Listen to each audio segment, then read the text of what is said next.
இறையில்லமா காபத்துல்லாவையும் இறை ரசூல் ஸல்லல்லாஹு அலைஹி வஸல்லம் அவர்களுடைய ரவுஸா ஷரீஃபையும் அல்லாஹு தஆலா நம் அனைவருக்கும் மீண்டும் மீண்டும் செல்வதற்கான தௌஃபீக்கை தந்தருள்வானாக.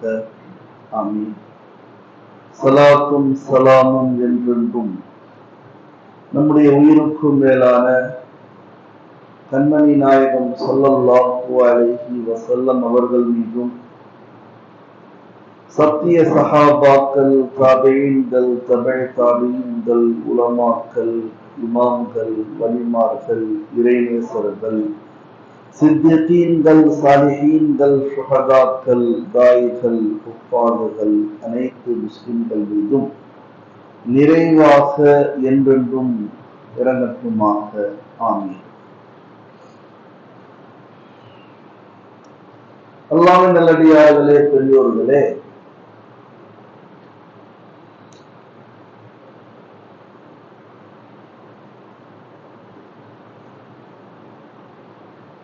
முழு உலகத்துடைய சிந்தனை வேறு, நம்முடைய சமூகத்துடைய சிந்தனை வேறு என்பதை நாம் எப்பொழுது விளங்கப் போகின்றோம்?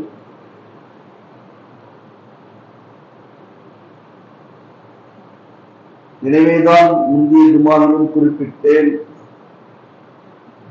நம்முடைய நாடு சுதந்திரம் பெறுவதற்கு முன்னாலிருந்தே பாலஸ்தீனத்துடைய நிலை இன்று வரை கொஞ்சம் யோசிச்சு பாருங்க.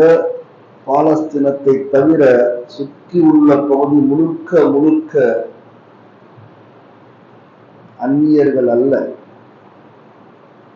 முஸ்லிம்கள், முஃமின்கள். அதுல பல பேர் சஹாபாக்களுடைய வாரிசாவும் இருக்கலாம்ல. அவங்க நம்பல இருக்கலாம்ல. மேல மேல போனா யார் வருவாங்க? சில பேர் நம்ம முஸ்லீமா இருக்கலாம். ஏன் இந்த நிலைமை முடிவுக்கு வரல? யாராவது சிந்திச்சு பார்ப்போமா? இதை பற்றி யோசிப்போமா?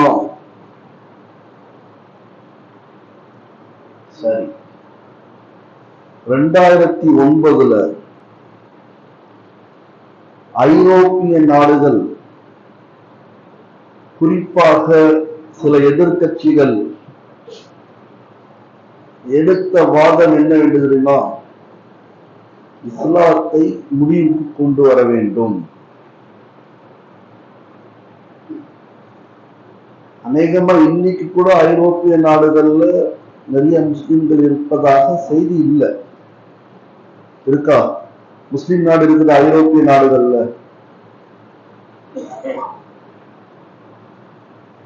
இருந்தாலும்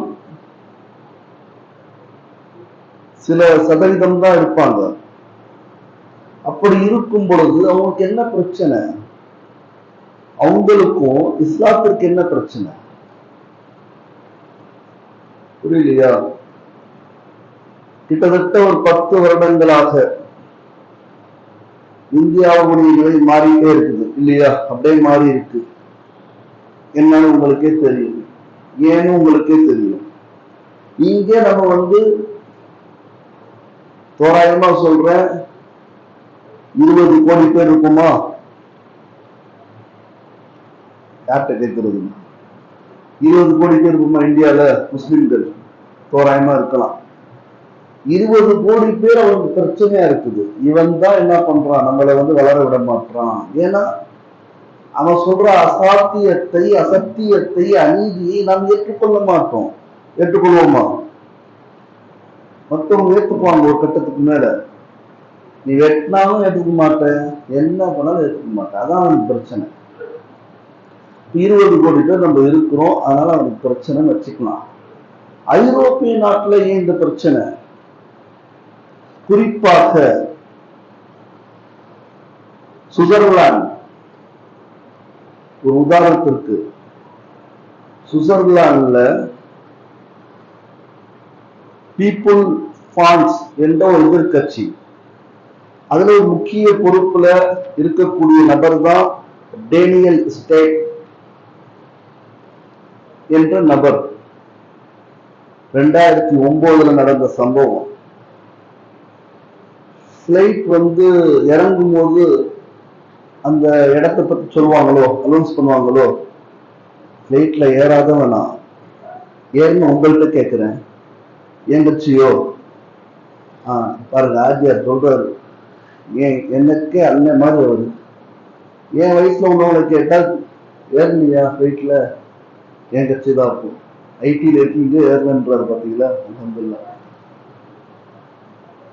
பிளைட் இறங்கும் போது இது எந்த நாடு, எந்த ஸ்டேஷன் அப்படின்னு சொல்லும், எந்த பிளாட் இது சொல்லுமோ, அந்த மாதிரி சுவிட்சர்லாந்துல 2009 பீப்புள் பான்ஸ் என்று சொல்லப்படுகின்ற எதிர்கட்சியில் இருக்கக்கூடிய ஒரு பொறுப்புல வைத்த ஒருத்தர், அவர் பேர் டேனியல் ஸ்டேட். அவர் பிளைட் இறங்கும் போது இந்த சவுண்ட் வருது, இந்த அறிவிப்பு வருது, சுவிட்சர்லாந்து வந்துருச்சு, நீங்க தயாராகிக்கீங்க. நம்ம ட்ரெயின்ல போனோம்னு நமக்கு தெரியும், எங்க பெரம்பூர்லயே சொல்லிடுவோம், அதுக்கப்புறம் 1/2 மணி நேரம் அவன் உள்ள போறதுக்கு இல்லையா. சில அறிவாளிகள் இருக்காங்க உங்களை மாதிரி, அங்கேயே இறங்கி மாறி போயிடுவீங்க. நாளை உட்காந்துக்கிட்டே இருப்பேன், ஏன்டா சொல்லி நேரம் ஆச்சு, என்னடா ஆச்சு அப்படின்னு நமக்கு தெரியாது. ரொம்ப நாள் கட்சிதான் தெரிவிச்சு அங்கிருந்து பிளாட்பாரம் கிடைக்காது அப்படின்னு. இப்போ அவர் என்ன சொல்றாருன்னா, சின்ன பசங்க பார்ப்பாங்கல்ல நம்மள மாதிரி எட்டி ஜன்னல்ல, அப்போ நான் சுவிட்சர்லாந்துல பாக்குறேன், எங்க பார்த்தாலும் மினாராக்கள். சுவிட்சர்லாந்துல சொல்றது அவர், அந்த நாட்டு பிரதி. அதை பார்த்துட்டு காலைல பேட்டி கொடுக்கிறாரு, நம்முடைய நாட்டுக்கு ஆபத்து வந்திருக்கிறது. எதை பார்த்து? மினாராவை பார்த்து. மினாராவை பார்த்து பயப்படுறாங்கன்னா நம்மள மாதிரி தோற்றத்துவங்களை பார்த்து பயப்பட மாட்டாங்களா? கொஞ்சம் யோசிச்சு பாருங்க. நான் போய் சொல்லல, எடுத்து வேணா பாருங்க, இவரை பத்தி போட்டு வேணா பாருங்க, எல்லாமே இன்னைக்கு ரெக்கார்டும் இருக்குது கூகுள்ல எல்லாத்துலயுமே. எங்க பார்த்தாலும் மினாராக்கள். இஸ்லாமியர்களால, முஸ்லிம்களால நம்முடைய நாட்டுக்கே ஆபத்தா. எதை பார்த்துட்டு? மினாராவை பார்த்துட்டு. உனக்கு பாம்பு சத்தத்தை கேட்டா என்ன சொல்லுவான்னு தெரியல. இது சொன்ன உடனே இந்த செய்தி காட்டு தீ மாதிரி பரவுது. இது ஃபேமஸ் ஆகுன்னா ஒண்ணுமே இல்லைங்க. நம்ம செய்யக்கூடாது, நவுதுபில்லா, செய்யவும் மாட்டோம் இன்ஷா அல்லாஹ். இஸ்லாத்துக்கு எதிராக ஏதாவது சொன்னா போதும். 25 வருஷமா இஸ்லாத்தை பத்தி சொல்ற பார்த்தீங்களா, ஃபேமஸ் ஆகல. ஒரே ஒரு கருத்து, தீக்குள்ளே எங்கேயோ இஸ்லாம் நமக்கு நவுதுபில்லா வேணாம், அந்த வார்த்தை கூட வேணாம் சொன்னா என்ன ஆயிரும்? எனக்கு போலீஸ் பாதுகாப்பு கொடுத்துருவான். வேலூர்ல ஒரு நம்பர் கொடுத்துருக்காங்க தெரியுமா, சும்மா கேட்டுமா வருவார், அவரு மினிஸ்டர் மாதிரி வருவாரு. என்ன அவரு நம்முடைய இனம், ஒரு நபியுடைய பெயர், இதுக்கு மேல அவனை பத்தி சொல்றதுக்கு அவன் அருகதே இல்லாதவன். சைலண்டா இருக்கானா, பூமிக்கு மேல இருக்கானா இல்லையான்னு தெரியல, எனக்கு ரொம்ப நாள் ஆச்சு. வேலூர்ல ஒருத்தன் இப்படிதான் முழுக்க 420 பின்னாடி வாழ்க்கை, தொப்பியை கழட்டவே மாட்டான், தொப்பியே கழட்ட மாட்டான், ஆனா இஸ்லாத்துக்கு எதிராகவே பண்ணிட்டு இருப்பான். அவன் ஜும்மாவுக்கு வர்றதுக்கு இல்லையே, நம்ம ஜும்மாவுக்கு வந்தா எந்த பாதுகாப்பும் இல்லை, அவருக்கு ஃபுல் பாதுகாப்பு. காரணம் இஸ்லாத்துக்கு எதிராக பதிவு செய்யறார். அப்போ இந்த நபர் டேனியல் ஸ்டேட் என்று சொல்லக்கூடிய நபர் சொன்ன உன காட்டு தீ மாதிரி பரவி ஃபேமஸ் ஆயிட்டாரு. அவருடைய எதிர்காலத்தை பாக்குறாரு, என்னடா இத்தனை நாளுடைய அரசியல் எனக்கு இப்படி தெரியாத போச்சா, எண்ணிக்கை சொல்லியிருக்கலாங்க அப்படின்னு. என்ன அர்த்தம்? முழு உலகம் எதை நோக்கி போயிட்டு இருக்குது? இத பாசிட்டிவா பேசி பாருங்க, அந்த வீடியோ அந்த ஆடியோ வைரல் ஆகாது. நெகட்டிவா பேசி பாருங்க, நெகட்டிவா என்ன திட்டி பாருங்க, நாகரிகமா அநாகரிகமா திட்டினா அது யூடியூப்ல எல்லாம் எடுக்க மாட்டாங்கன்னு நினைக்கிறேன். திட்டி பாருங்க, ஃபேமஸ் ஆயிருக்கு. சொல்லக்கூடிய நோக்கம் முழுசா பிரபலமாயிட்டாரு. இவரை கவர்னர் வரைக்கும் ஆக்கிடலாம் இந்த நாட்டுக்கு, சுவிட்சர்லாந்துக்கு, அந்த அளவுக்கு போயிட்டாரு. இப்போதான் என்ன ஆகுதுன்னா, இவரை பார்த்து நிறைய பேர் அவரை ஃபாலோ பண்ண ஆரம்பிச்சிட்டாங்க. கடைசியில நிறைய சொல்லக்கூடாதுன்னு நினைக்கிறேன், சொல்லாம இருக்க முடியல. நிறைய மூவிஸ் கூட நமக்கு எதிரான எடுத்தாங்கன்னா நல்லா ஓடும். இப்ப கூட ஒருத்தர் ஆரம்பிச்சிருக்கான் பாத்தீங்களா, அவனுடைய 2வது மூவி முன்னாடி நமக்கு வில்லன உமரான் தூக்கிட்டு வருவாராம் பைல்வான். இது போதாடா அவன் கெட்டவன்னு. நம்ம ஏமாந்துடக்கூடாது, ஏமாற்றவும் கூடாது, ஏமாந்துடக்கூடாது. ஒரு புகழை பார்த்து போவாது. இங்க அவன் பின்னாடி இத்தனை பேர் ஆள் இருக்கான், எவன் பின்னாடி எத்தனை பேர் ஆளுன்னா இருக்கட்டும். நான் சொல்றேன், தவறா என்ன நிர்வாகத்தை கேட்டே சொல்றேன். இந்திய பிரஜைதான், ஒரு மதிப்புக்குரிய நபர் தான், ரொம்ப நமக்கு எதிராக செஞ்சிருக்காரு, இன்னைக்கும் வாழ்ந்துட்டு இருக்காரு. ஆனா ஆள் யாருக்குமே தெரியாது இருக்காரா இல்லையான்னு. பேர் சொன்னா சொல்றேன், ஏன் சொன்னீங்கன்னு கேட்க கூடாது. அதுக்குதான் பயப்படுறேன். பயப்படல, ஒரு விதமா தயக்க. அவர் பேர்லாம் தேவையா? புரியுதுங்களா? அப்படி அல்லாஹ் இருக்கும் போதே இல்லாத மாதிரி ஆக்கிடுவான், இருக்கும் போதே இல்லாத மாதிரி ஆக்கிடுவான். யாரு பின்னாடியும் போயிடாதீங்க, நீதியா இருங்க, உண்மையா இருங்க. இருந்தாலும் இறந்தால் நமக்கு சொர்க்கம் உண்டு. இப்போ இவர் என்ன பண்ணிட்டாரு, ஒரு மினாரா வச்சு அரசியல் பண்ணி இவ்வளவு ஃபேமஸ் ஆயிட்டேன்னு சொல்லிட்டு இஸ்லாத்தை பத்தி நம்ம ஒழிக்கிறதுக்கான எல்லா பிரச்சாரமும் செய்யணும்னு சொல்லிட்டு எங்க வராரு, குரானை தொடாத சமூகம் என்ன தெரியுமா? குரானை தொடாத எத்தனை குரான் பாருங்களேன், தூசியோட தான் இருக்கும், புதுசா இருக்கும். இன்னும் போன வருஷம் வச்சாரு, இது வரைக்கும் யாரும் எடுக்கல அப்படின்னு சில பேர் சொல்லுவாங்க. வீட்டுல கூட பாருங்க, மேல வச்சிருப்போம், எடுக்க முடியாத இடத்துல. கல்யாணம் ஆன பிறகு பொண்ணு போகும்போது குரானோட அனுப்புவாங்களாம். இன்னும் எங்க வீட்டுல எல்லாம் பழக்கம் இருக்குது. இது தவறுன்னு நான் சொல்ல மாட்டேன். நம்ம 2K கிட்ஸ் எல்லாம் கேட்பாங்க, எதுக்கு ஆதாரம், இதுக்கு ஆதாரம் கேட்டா நான் என்ன சொல்றது? வாழ்க்கை முழுக்க அது இருக்கணும், அதான் ஆதாரம். ஏதோ அது பொண்ணு கூட அனுப்புறாங்களே. சரி, எனவே சொல்லக்கூடிய நோக்கம், நம்ம சமூகம் மட்டும்தான் அது தொடல, ஏதோ ஒரு 2 நபர்களை தவிர. அவன் என்ன பண்ணா, இஸ்லாத்திற்கு எதிராக தேடணும்னு சொன்னா நமக்கு கிடைத்த ஆயுதம் அல்லாஹ்வால் கொடுக்கப்பட்ட குர்ஆன் ஷரீஃப். திறந்து பார்க்க ஆரம்பிக்கிறான். ஆரம்பிச்சவன அவன் நினைச்சது என்னன்னா, இதுல வெறும் ரசூலுல்லாஹ் பத்தி ஒரே புகழ் மாலை இருக்கும், ரசூலுல்லாஹ் பத்தி புகழ் மாலை இருக்கும் அப்படின்னு நினைச்சு திறந்தா எங்கேயுமே புகழ் மாலை இல்லை. அபசவத்தவல்லா, நபியே பார்த்திருங்க, யாஹிவன் நபி நிம துஹர்ரிமு, எப்படி நீங்க ஹராம்னு சொல்லலாம் உங்க மனைவியுடைய சந்தோஷத்திற்காக, சூரத்து தஹ்ரீம். இப்படிப்பட்ட வசனங்கள், ரசூலையே மிரட்டக்கூடிய ஆயத்துக்கள் எத்தனை இருக்கு தெரியுமா? நமக்கு என்ன தெரியும் இல்லையா? சரி, அப்படியே திறந்து வரும் பொழுது அவன் கிறிஸ்தவன். சூரத்துல் மரியம், ஈசா அலைஹிஸ்ஸலாமுடைய முழு ஹிஸ்டரி வரலாறு இருக்குது. படிக்க படிக்க கண் கலங்க ஆரம்பிச்சுட்டான். ஆனா அவன் பத்திய தீ இருக்கு பாத்தீங்களா, உலகம் முழுக்க போயிட்டு இருக்குது. அவன் பேரு, அவன் போட்டோ, அவன் இமேஜ். இவனை அமெரிக்காவை அதிபதிக்கு ஆக்கலாம், அந்த தகுதி அவனுக்கு இருக்குது. இவன் என்ன பண்ணிட்டு இருக்கான், முழுக்க முழுக்க வலியுள்ளாயிட்டு இருக்கான். உள்ள உட்கார்ந்து குர்ஆனை பார்த்து பார்த்து பார்த்து பார்த்து பார்த்து கடைசியில வெளியே சொன்னா, அஷ்ஹது அல்லா இலாஹ இல்லல்லாஹ் வ அஷ்ஹது அன்ன முஹம்மதன் அப்துஹு வ ரசூலுஹு. அவனுக்கு தெரிஞ்ச ஈமான் நமக்கு தெரியலையே. கொஞ்சம் யோசிச்சு பாருங்க. மினாரா வச்சு அரசியல் பண்ணவன் அல்லாஹ் எப்படி ஹிதாயத் கொடுத்தான்? இன்னைக்கு முஸ்லிம் அந்த விவாதமே நடந்துச்சு, மினாரா இருக்கலாமா இல்லையா என்று. அப்ப 6% முஸ்லிம்கள் தான் இருந்தாங்க. மக்கள்லாம் என்ன ஓட்டளிச்சாங்க தெரியுமா? மினாரா இருக்கட்டும், அதனால எங்களுக்கு பிரச்சனை இல்லை. மாற்று சகோதரர்கள் இன்னைக்கு கூட சொல்ற, உண்மையா சொல்ற, பாலஸ்தீனத்திற்காக கண்ணீர் விடக்கூடிய போராளிகள் முஸ்லிம்கள் சிலர் தான். மாற்று சகோதரர் போராடிட்டு இருக்கான், எழுதுறான், அந்த வீடியோஸை வெளியேடுறான். நம்ம ஃபார்வேர்டு, எல்லாம் ஃபார்வேர்டுக்கு பிறந்த மாதிரி ஃபார்வேர்டு. என்ன ஃபார்வேர்டு? தானா எதுவும் செய்ய மாட்டோமா? கொஞ்சம் யோசிச்சு பாருங்க சகோதரர்களே. அல்லாஹ் அப்படிப்பட்ட ஒரு மார்க்கத்தை கொடுத்திருக்கான், அப்படிப்பட்ட ஒரு மார்க்கம். உமர் ரலியல்லாஹு தஆலா அன்ஹுடைய ஆட்சி காலத்துல ஹஜ்ரத் அப்துல்லா இப்னு அப்பாஸ் ரலியல்லாஹு தஆலா அன்ஹுமா மஷூரா கமிட்டில இருந்தாங்க. இருந்த சஹாபாக்கள்லயே வயதுல சின்னவர் அவர் தான், சிறிய சஹாபி. வயசுல சின்னவங்களா இருந்தா பெரியவங்க ஏத்துக்க மாட்டாங்க. பாருங்களேன், எம்பி எம்எல்ஏ பூரா 60+ தான் இருப்பான், எவனும் 20+ இருக்க மாட்டான்.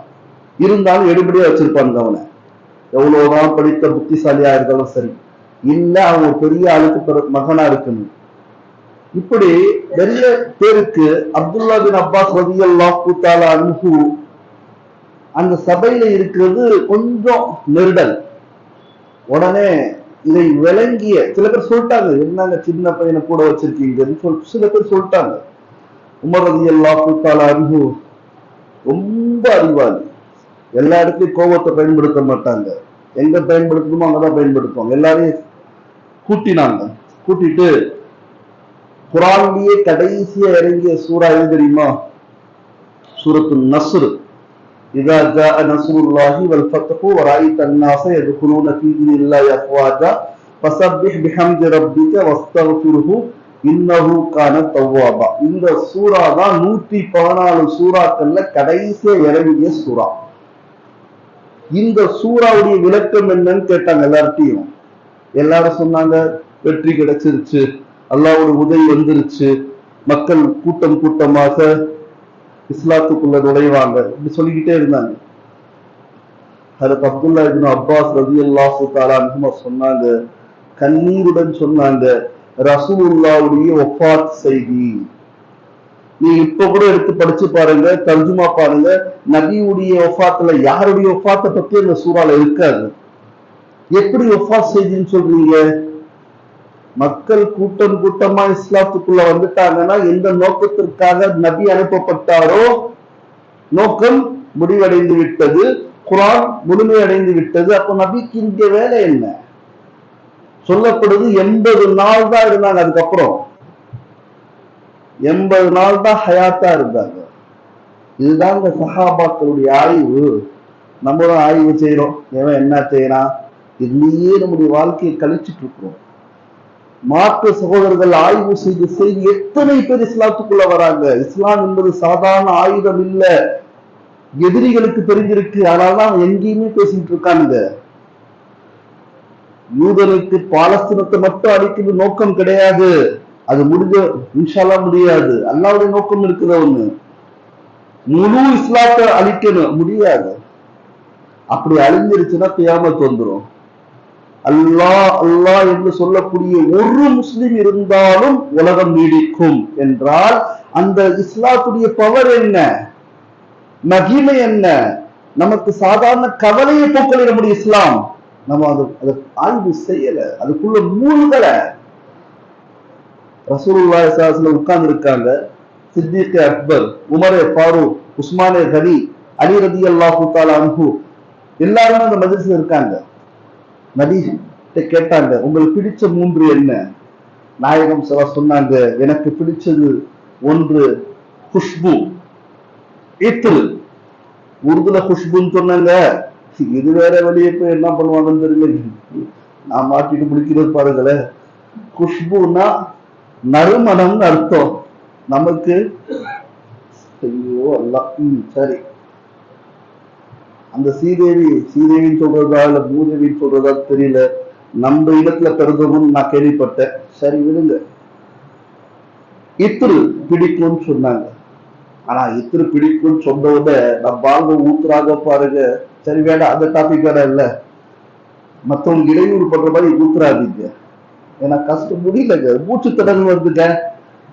सांस लेना होता नहीं यार, इतना इत्र डालते ठीक है. 1. 2வது தொழுகைன்னு சொன்னாங்க.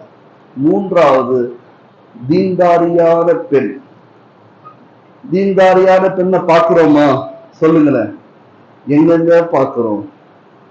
பெண்ணுக்கு பேருக்கு பின்னாடி என்ன டிகிரி இருக்கு, முன்னாடி அப்படிக்கு என்ன சொத்து இருக்குது, இதை பார்த்துட்டு என்ன பண்றாங்க, கோர்ட் வாசல்ல நிக்கிறாங்க.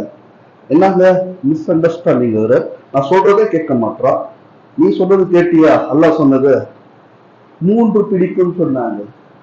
அப்புறம் ரசூலுல்லா சித்திக் அக்பரை பாக்குறாங்க, உங்களுக்கு பிடிச்ச 3 சொல்லுங்க. நீண்ட வரலாறு, சுருக்கமா முடிக்கணும், டைம் ஆயிடுச்சு.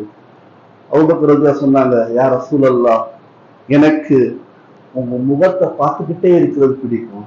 யோசிச்சு பாருங்க, என்னைக்காவது கேட்டோம், இப்ப எப்படி பாக்குறது ரசூலுல்லாஹ்வை? ஏன் கனவுல பார்க்க முடியாதா? கனவுல நான் பார்த்தேன்னு சொன்னாலே நீ நம்ப மாட்டீங்க. ஆனா நான் பார்க்கல. ஆனா கனவுல ஒரு நபர் வந்து நான் ரசூலுல்லான்னு சொன்னா ரசூலுல்லா தான், ஹதீஸ் இருக்குது. ஆனா நான் இது வரைக்கும் பார்க்கல.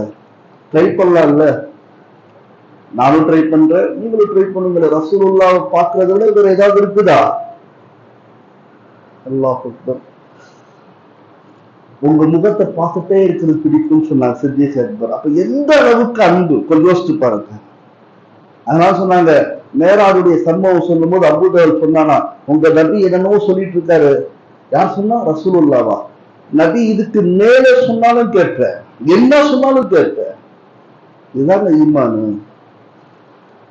முதல் விஷயம். இரண்டாவது விஷயம், அல்லாஹ்வுடைய தூதரே, அல்லாஹ்வுக்காகவும் உங்களுக்காகவும் செலவழிச்சுட்டே இருப்பேன். செலவழிக்கிறோமா? ஏதோ வயநாடுக்கு ஒரு பெரிய இது செஞ்சுட்டோம் அல்லாஹ்வுடைய கிருபையில, அல்ஹம்துலில்லாஹ்னு சொல்லணும், அவ்வளவுதான் இல்லையா? ஒரு கேரளானால பண்ணிட்டீங்களோ?